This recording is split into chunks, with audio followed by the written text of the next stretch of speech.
Excuse me, how much longer until I'm called? We called you just now. What? Startled by the receptionist's words, I hurried into the examination room, and there was my familiar husband. Why are you here? The blood drained from John's face. In his panic, he tried to kick me out of the room. Immediately after, an unbelievable scene came into my view. My name is Christy Thomas, 27 years old. I was raised as the older of two sisters. I work in corporate office management. 3 years ago, I got married and now live with my husband, John. We met in college, worked at the same part-time job, dated for 4 years, and got married. Even now, we maintain a relationship where we can talk about anything, just like friends. By the way, I'm currently 7 weeks pregnant. We wanted a child right after we got married, but it didn't happen easily. And after 2 years of fertility treatment, a new life is finally growing inside me. When I went to the OB-GYN alone, the gestational sac, which is the baby's growing room, was already visible. And the ultrasound photo even showed the tiny fetus. I haven't told John about the pregnancy yet. I wanted to surprise him. On the way back from the OB-GYN, I bought a cake and stopped at a supermarket to get ingredients for his favorite food. When I got home, I started cooking right away. A few hours later, John, who came home saying, "I'm home," widened his eyes when he saw the food on the table. "Wow, it's so luxurious today. There's even my favorite, beef stew." That's right. I thought we should have a party today. Huh? A party? Why all of a sudden? Actually, I went to the hospital today. Hospital? I handed the ultrasound photo I took out of my bag to John, who was looking anxious. Looking at it, he raised his face forcefully and stared at me. "Christy, is this... really? John, we're becoming parents. Really? We're going to be parents?" "Yes, it's true. Our baby has finally come to us."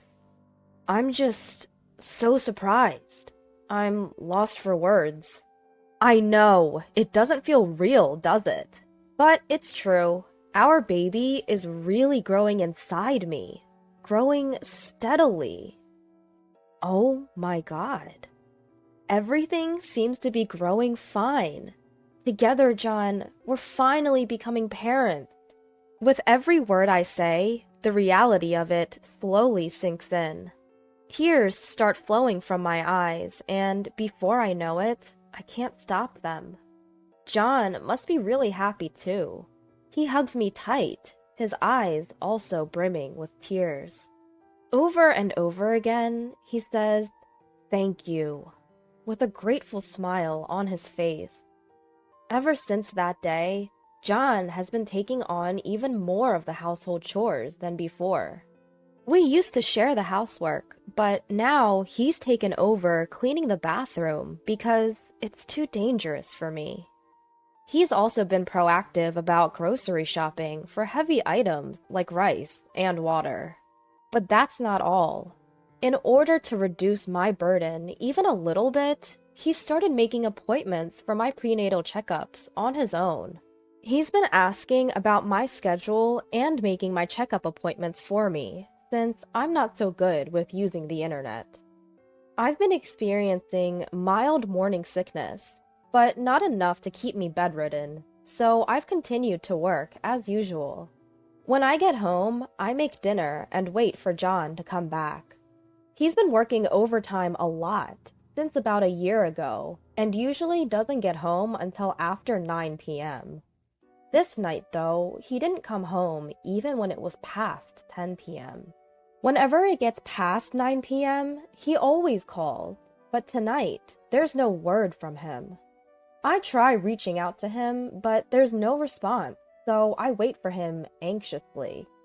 Then, Just past 11 p.m., I hear the sound of the front door opening. I rushed over to greet him. "John, welcome home! I was worried because you didn't contact me."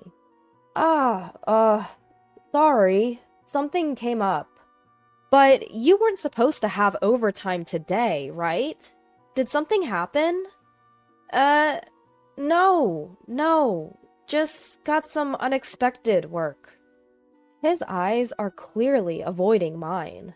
Something seems off about how he's speaking. An uneasy premonition gripped me, and I confronted him right away. "John, are you hiding something?" What are you talking about? I'm not hiding anything." "Then why won't you look me in the eye? If you have nothing to hide, you should be able to tell me where you were and what you were doing, right?" I told you! I got caught up with an unexpected job. Some screw-up by a junior. I had to step in and handle it. But even if that was the case, couldn't you have sent me a message like you usually do? I texted you several times. I even called you, didn't I? Well, it couldn't be helped. I was busy. I didn't have time to answer your calls. John, who was usually so composed, raised his voice and glared at me. This was the first time I had ever seen him like this, and it startled me. He continued ranting, panting, and out of breath. "After all I do, working late and then coming home to be doubted? What nerve! Is it fun for you, making a fool out of people like this?" What are you talking about? I'm not making a fool out of you. I'm just asking why you were late. I said it was because of overtime, didn't I? What more do you want? It's not about what I want or don't want. You didn't contact me like you usually do. That's why I thought it was strange. Oh, enough. You're being so stubborn. Is it because you're pregnant that you're having these intense delusions? What? Listen, Christy, when the time comes for you to give birth, you won't be able to work. And then who do you think is going to support us? Me, right? If you want to be supported, stop interfering in my work. John then left, throwing off his suit and going straight into the bath, after which he shut himself in our bedroom. What was left in the living room was the untouched dinner I had prepared. In front of the untouched side dishes, I was overwhelmed by indescribable emotions. Why? Why would he say things like that? All I did was point out that something felt off. To call it delusions? That's too harsh. Since that day, John began treating me coldly. It became normal for him to come home in the early hours of the morning, and the days when he would come home by 9 p.m., as he used to, became rare. In the midst of all this uncertainty, my pregnancy continued. John, who used to help out with anything and everything, no longer did any household chores, leaving it all to me.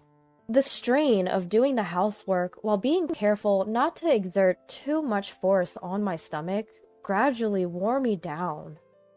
Finally, unable to handle everything alone, I called my younger sister Karen. "Hey, Karen. Oh, sis! Long time no see. What's up?" "Well, I had a bit of a spat with John." "Oh, really? You two are just like the saying, the more you argue, the better you get along, huh?" Karen, my sister, who's 3 years younger than me, is working in the fashion industry. We've always been referred to as two peas in a pod, and we're very close.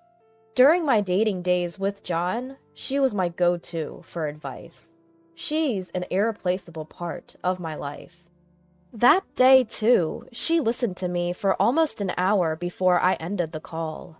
Opening up to her helped me feel a bit better. I was in the 17th week of my pregnancy, and my belly was starting to show. Entering the stable period, I felt fine, so I headed to work as usual. After my lunch break, just as I was about to start my afternoon tasks, something happened. I felt a sudden, unfamiliar twinge in my belly. What was that? The pain seemed to linger. In that moment, I thought about the safety of my child. Feeling anxious, I left work early and rushed to the women's clinic I usually visit. Normally, John would make an appointment for me, but today was unexpected, and I didn't have one. It looked like I'd have to wait a while for a checkup, but the thought of going home like this filled me with anxiety. Ready for a long wait, I explained the situation to the reception staff. "Excuse me, I'm Christy Thomas, and I've been having some mild abdominal pain for a while." "Thomas, please, wait a moment." I didn't have an appointment because it was unexpected today." "Oh, here you are." "Huh? You're Christy Thomas, right? 17 weeks pregnant? We have an appointment for you. Please, wait over there." Okay." As instructed, I took a seat on the waiting room sofa. I took out my planner from my bag to check, but there was no appointment scheduled for today. Since that incident, things have been awkward between John and me, but he's still been making my medical appointments as usual. That said, my next appointment isn't until later. It's definitely not today. Feeling somewhat uneasy, I decided to just wait until they called me. About an hour passed when I was hit by the stomachache again. I stood up and headed to the restroom.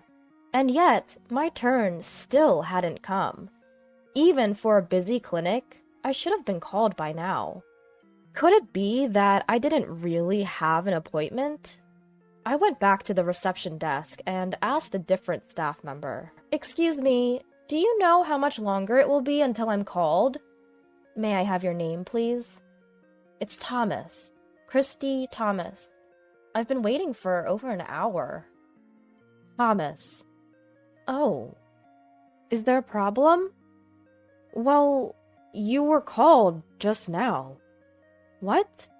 "You should have been called into consultation room number 3. I thanked the staff and quickly headed to the consultation room. A sign on the door of room number 3 read, "In consultation." In consultation? I was supposed to be called, so why? Could someone else have mistakenly entered? In a split second, I knocked on the door of consultation room number 3.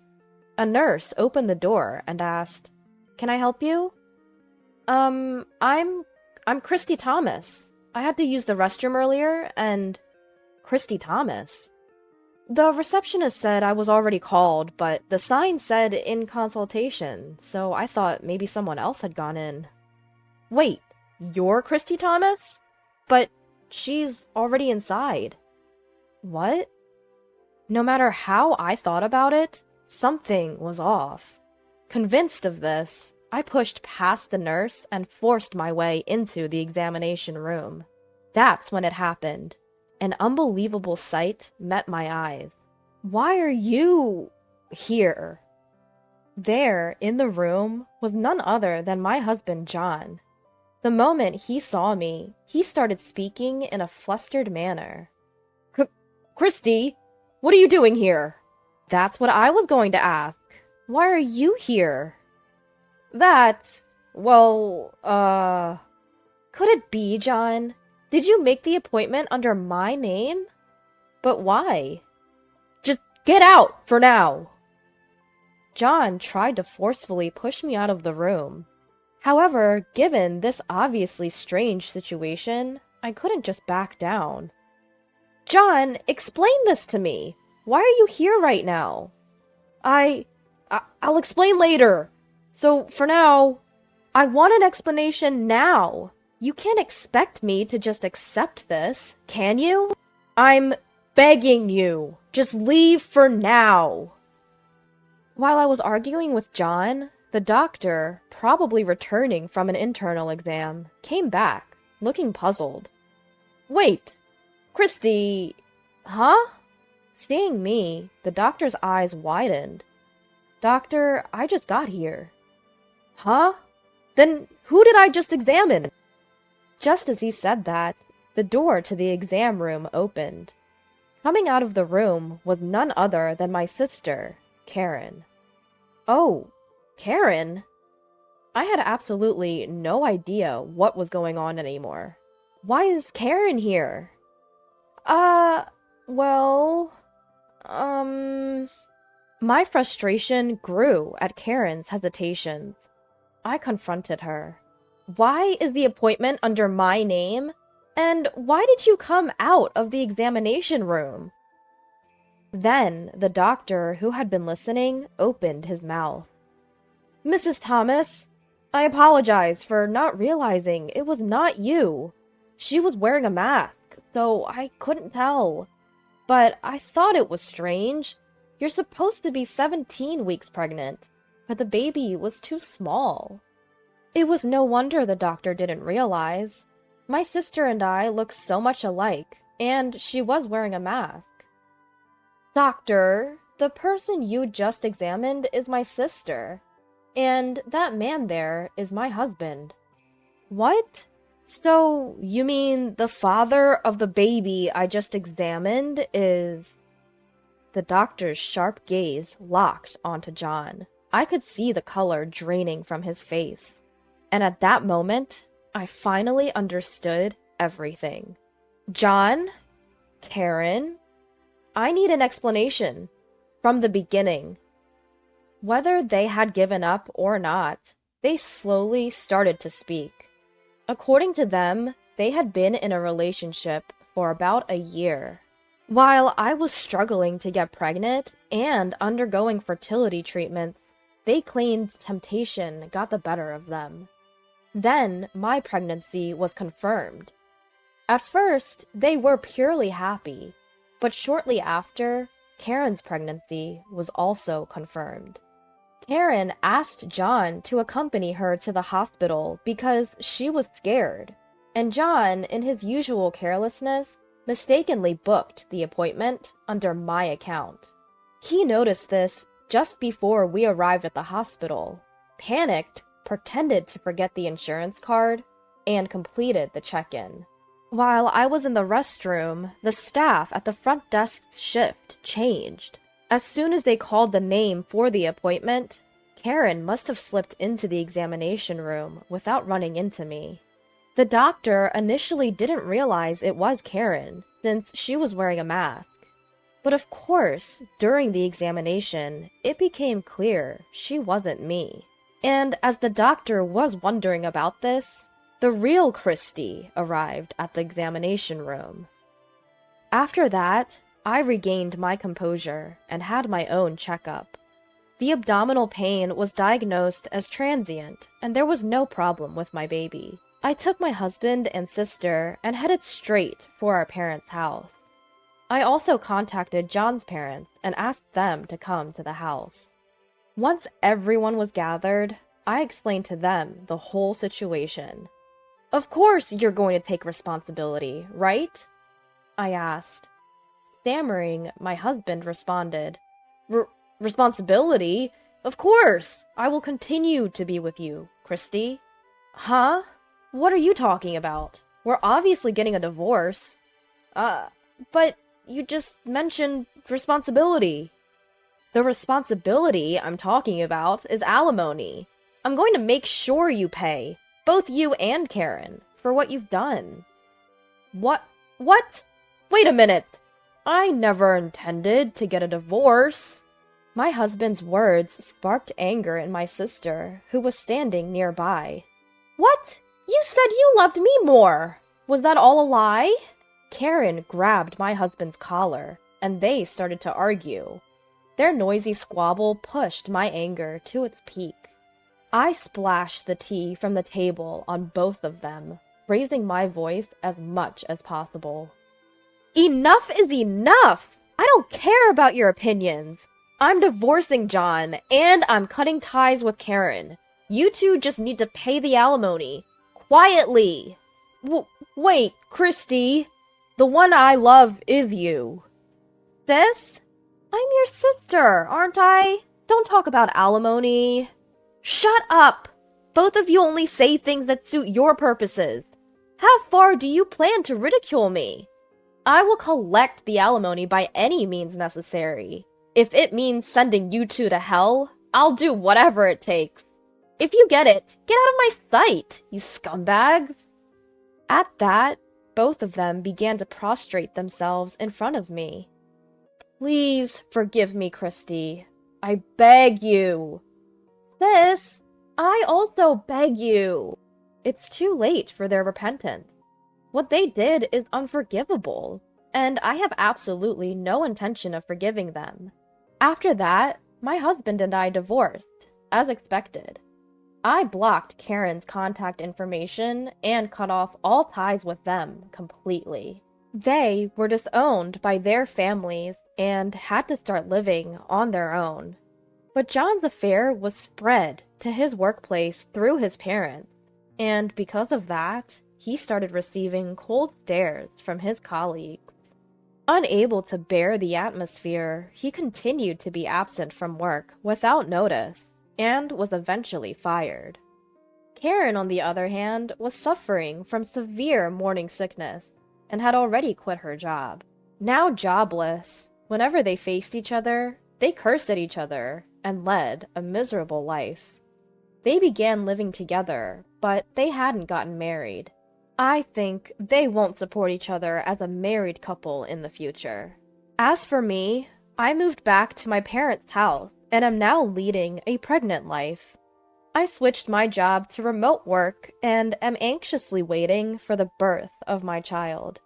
I might make my child suffer because there's no father.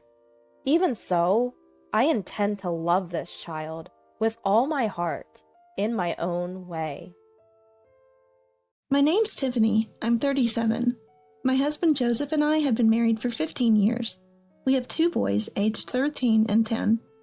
Joseph's family runs their own business, a house cleaning service started by his grandfather. All the employees there are kind-hearted. They even put on a full-on dance troupe performance at our wedding, showing some real dedication. The company's doing well, stable, and reputable. The founder, my grandfather-in-law, has since retired and is enjoying his days in a lovely retirement home. Joseph's dad, the second in command, passed away due to illness 2 years after we got married. Joseph is technically the 3rd-generation president, but he's more like a site supervisor in his day-to-day.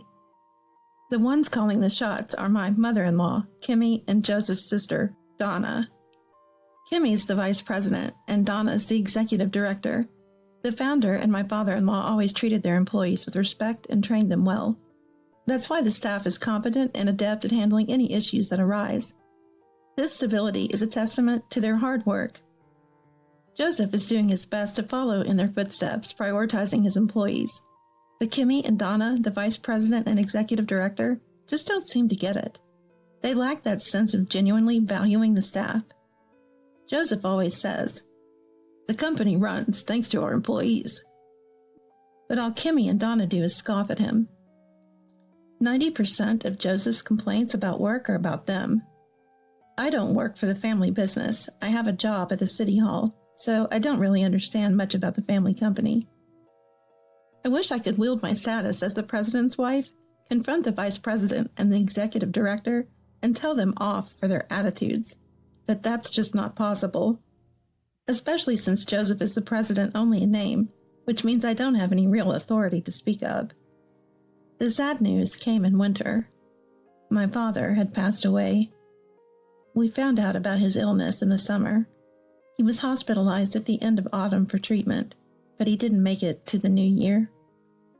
I returned to my family home with my son Daniel and the others. My husband would follow later, running behind. "Why isn't Dad coming with us?" "His work's swamped during winter. He'll come afterward, don't worry."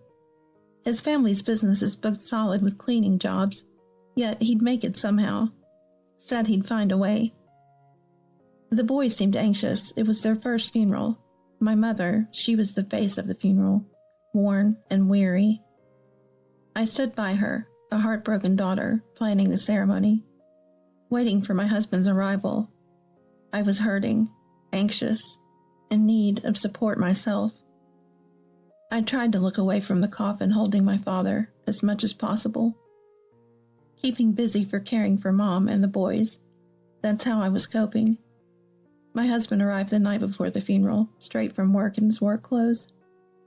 He apologized the moment he stepped in. "Sorry I'm late." "No, it's all right. You must be tired. Thanks for making it during such a busy time."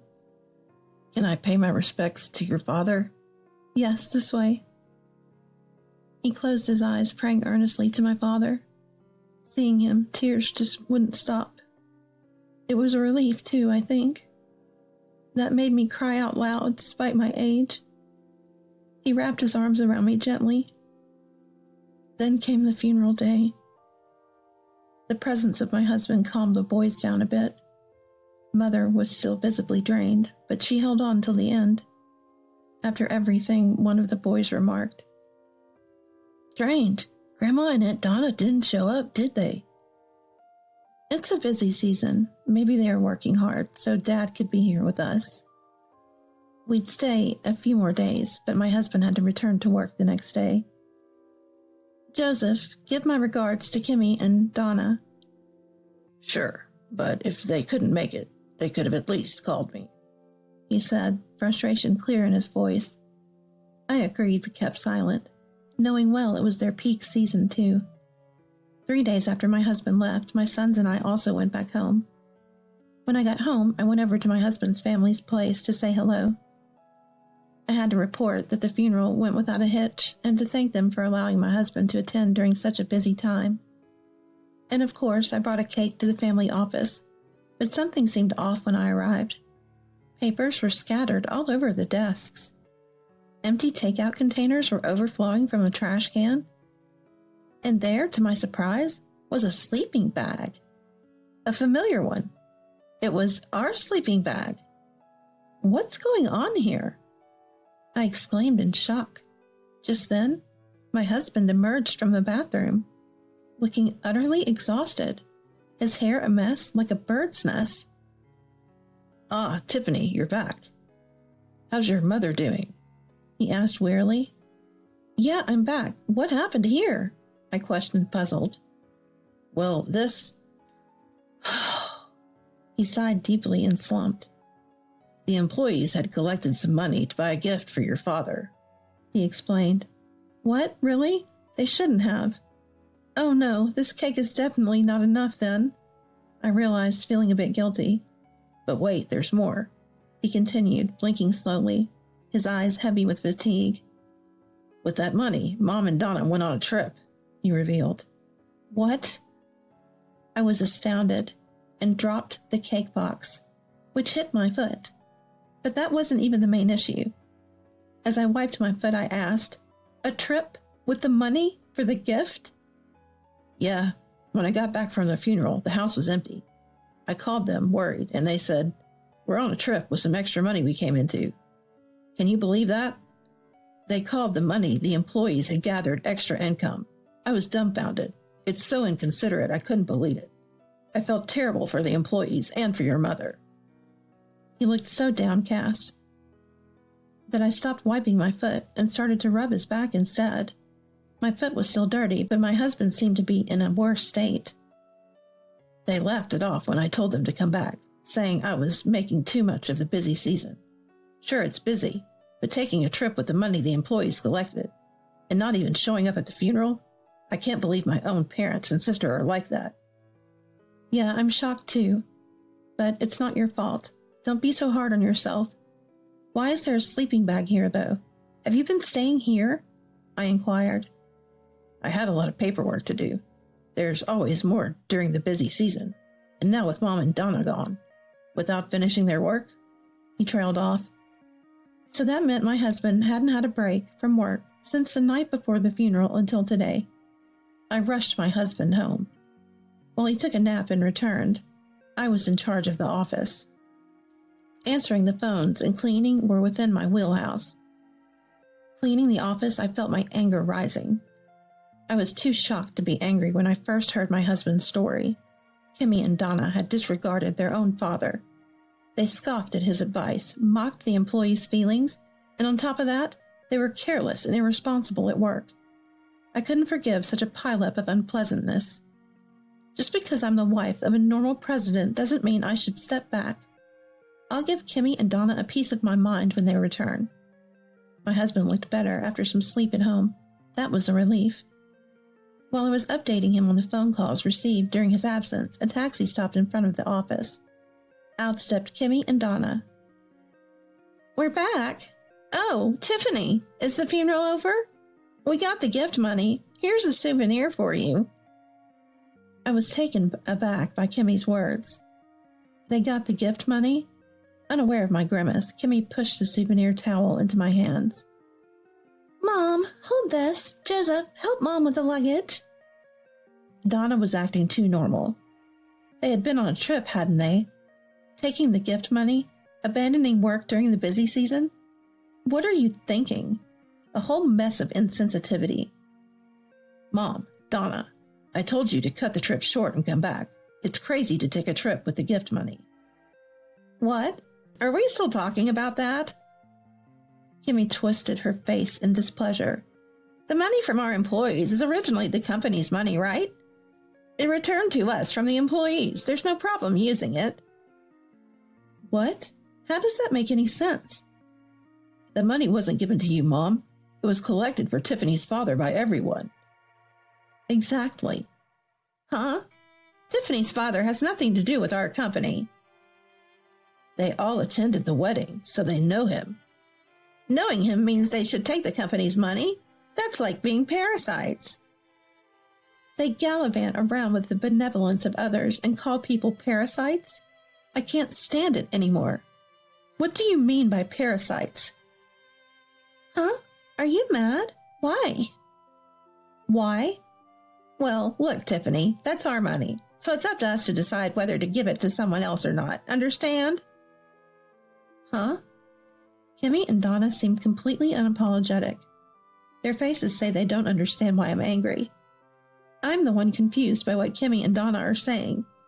More than a lack of appreciation for their employees, these two lack common sense. It's like talking to aliens. It sends chills down my spine, how they've managed to run a business up until now. What should I do? Is there nothing to be done? But I refuse to suffer in silence. As I ponder what to do, my husband takes a deep breath as if he's made up his mind and begins to speak. "Mom, Donna, I can't do this anymore. I can't trust you two. If I stay any closer, I fear I'll end up despising you. So I'm leaving the company." What are you talking about? You can't do that. This company has been handed down through our family. Our grandchild will take over, so you can't quit. Tiffany, you'd be troubled if Joseph quit his job, wouldn't you? Our child's future is already decided for them. If my children choose that path for themselves, that's fine, but I hate having it decided for them without their input. And my husband, it must be torture to continue working with someone you can't trust, especially if it's family. I can't say there aren't worries like, what will we do, or what about the income? But more than that, it's harder for both my husband and me to keep struggling here unnecessarily. No, it won't be a problem. My firm reply left Kimmy and Donna with their eyes wide open. They were surprised at our decision, but they didn't offer a single word of apology. It's infuriating, but it also gave me a sense of closure. I'll become the breadwinner instead of my husband. My husband, having left his family's company, started his own. Using the knowledge he had accumulated from years of work, he started a house cleaning business. The first year was tough, but his meticulous work and consistent effort paid off, and the business's reputation grew, leading to increased performance. By the second year, we had reservations nearly every day, and by the third year, we were hiring employees. By the fourth year of starting the business, my time as the main earner came to an end. Everything was going smoothly. Our children looked up to their father with respect. It was really good that we left my husband's family home. During that time, we received sad news. My grandfather-in-law had passed away. He died peacefully in his sleep in a nursing home, discovered by the staff. Since my husband's independence, we had been almost estranged from his family, but we couldn't ignore the funeral of the grandfather-in-law. It was his teaching to value your employment, that made my husband the man he is today. We got ready and headed to the funeral. The funeral was full of familiar faces. Relatives, of course, neighbors, and employees of my husband's family company were there. Everyone knew we were almost estranged from my husband's family home. Being glanced at made us feel a bit uncomfortable. As we stood quietly on the sidelines, Kimmy spotted her husband and approached him. "Joseph, you're here. Have you said hello to Grandpa?" Yeah, first thing when I arrived. "Tiffany's here too, I see." "Yes, it's been a while." Not wanting to mention that Kimmy didn't attend my father's funeral, I refrained from bringing it up and instead greeted her. "Did you bring a gift? Have you given it yet?" Yeah, I did. Hopefully Mom and Donna won't think about spending the gift money on another trip, right? "Let's not talk about that now." Kimmy said that firmly and then whispered to her husband. "By the way, how's work going? If you're making enough, could you lend some to Mom and the others?" Huh? Are the funeral expenses high?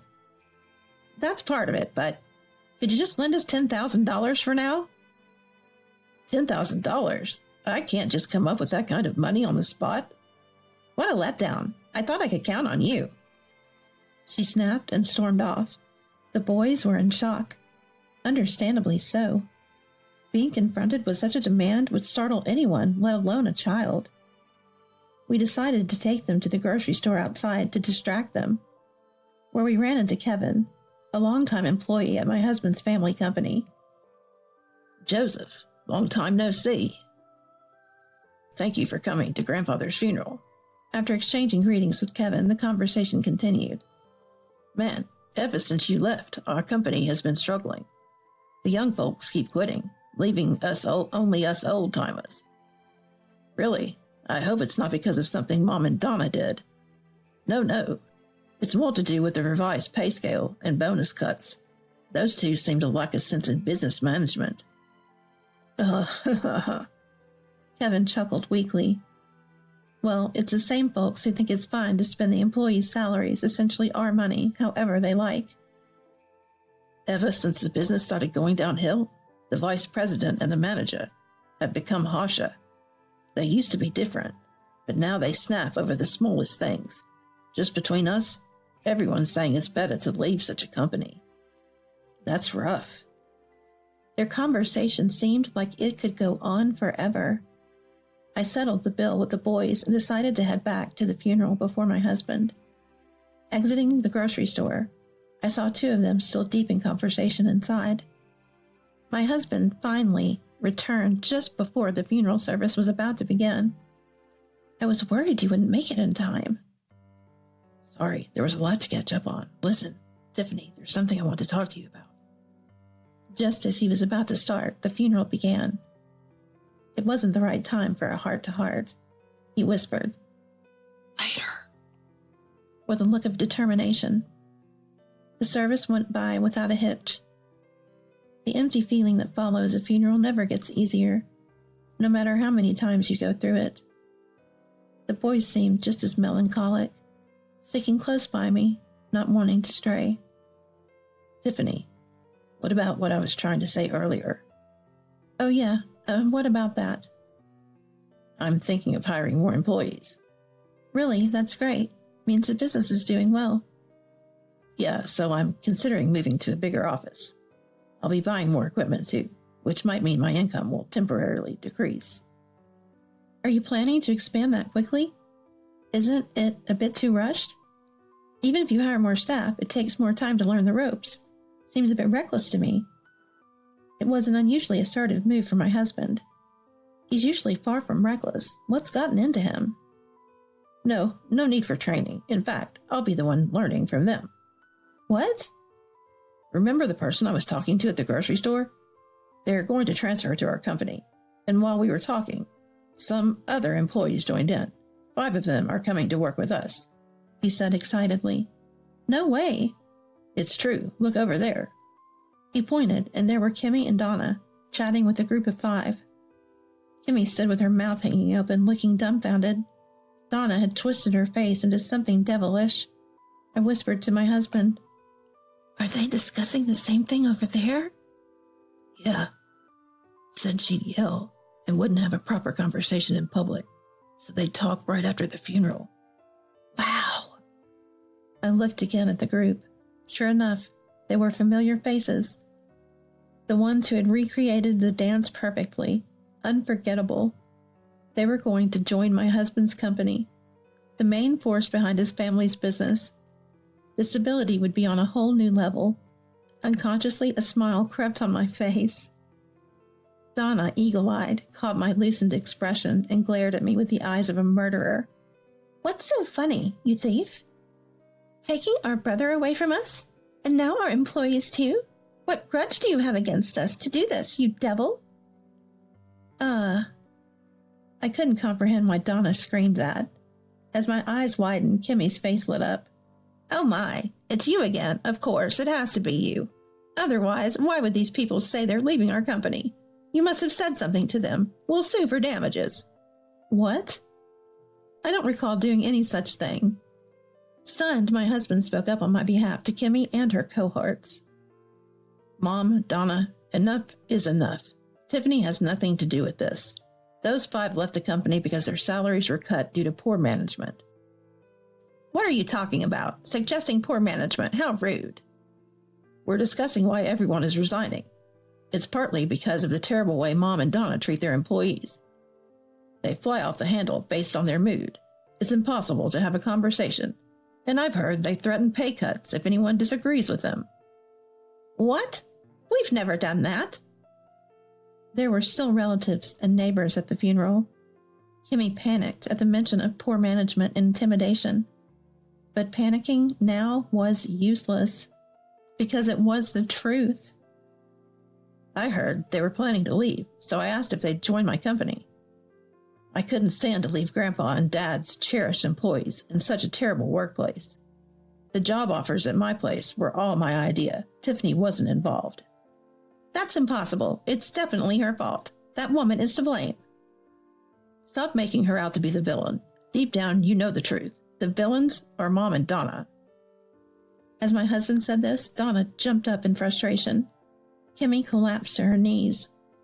It seemed that her hopes of extorting money from me had been dashed. Kimmy, unable to give up, resorted to a tearful plea. You ingrate. You don't care if Grandpa's company goes under. Don't you feel sorry for Mom? But my husband stated firmly, I'm sure Grandpa would hate to see his employees crushed more than the company failing. Dad would feel the same. The determined look he had before the funeral began was a sign of his resolve to protect the employees, even if it meant ruining the family business. People who were talking with Kimmy and Donna came over to my husband. They lined up behind him, straightening their spines and looking squarely at Kimmy and Donna. Their glazes were filled with determination. It was heartening, and I felt a sense of responsibility. For these people and for my grandfather-in-law and father-in-law, I was determined to support the company until it was back on track. That's what I decided in my heart. Afterwards, my husband's income took a hit. It was inevitable after suddenly adding 5 people. But these weren't novices. They were seasoned veterans, reliable and battle-hardened. With these immediate assets, my husband's company grew rapidly. 6 months after hiring the 5, my husband's income was back. And hearing the rumors, employees and former employees of my husband's family's business began to flock to him. Now my husband's company boasts 3 stores. On the other hand, his family's business closed down. Kim and Donna just didn't have the knack for management.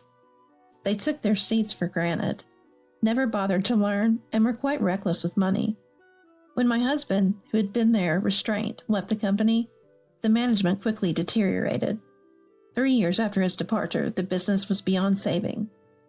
The resignation of a key employee dealt the final blow, and the business was driven to closure. There was significant debt, but that was somehow managed by selling off the family company building and assets. Kimmy and Donna now rent a small apartment together and make ends meet with part-time jobs. It seems they've finally realized that a paycheck isn't something that comes from owning a company.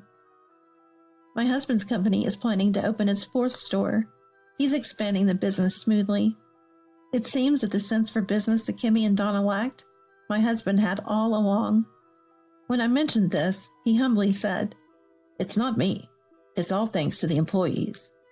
I reflected on that. I almost forgot what's truly important. Speaking of reflection, I still regret exposing our sons to that ugly scene at the funeral. However, they remember their father's impressive demeanor more than the petty adult quarrels. They hope to work with Dad in the future. If that's what my children desire of their own volition, I want to support them. I'd be happy if the company my husband started continues to thrive through the second and third generations. Can I help out Dad's company during spring break? Sure, after you start high school. My husband smiled with a mix of joy and embarrassment.